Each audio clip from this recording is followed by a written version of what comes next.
तो फिल्म के हवाले से बहुत सारी आपने फिल्में बनाई हुई हैं माजी में, कैसे ख्याल आया, चैलेंजिंग था आपके लिए, क्या कहेंगे इस बारे? बस जी हमारे आई थिंक मैं ये समझता हूँ कि पाकिस्तानी सिनेमा को बहुत अच्छा ज़रूरत थी एक अदद action sci-fi fantasy action movie की। और मेरी पूरी टीम ने बहुत मेहनत की है इसके लिए। बहुत ज़्यादा एक्शन कोऑर्डिनेटर्स हमारे बाहर से आए हैं, हमारे डीओपी बाहर के थे, रिकी बटलैंड, हमारे पाउलो डी मायो प्रोडक्शन डिज़ाइनर, मेरी पूरी कास्ट, फरहान ताहिर, उस्मान मुख्तार, सनम सईद, अली काज़मी, एवरीवन सब ने बहुत ज़्यादा मेहनत की है और आप लोगों के लिए की है। हम लोग तो बहुत खुश हैं फ़िल्म से, हम लोगों ने जितने लोगों को दिखाई है सब लोग बहुत खुश हैं। उम्मीद करता हूँ कि इस बड़ी ईद पे आप सब लोगों को भी बहुत मज़े की लगेगी।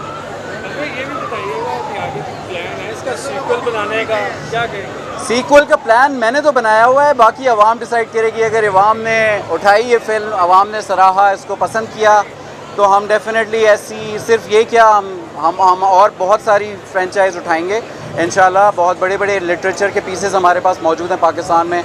We will definitely work on those. Thank you.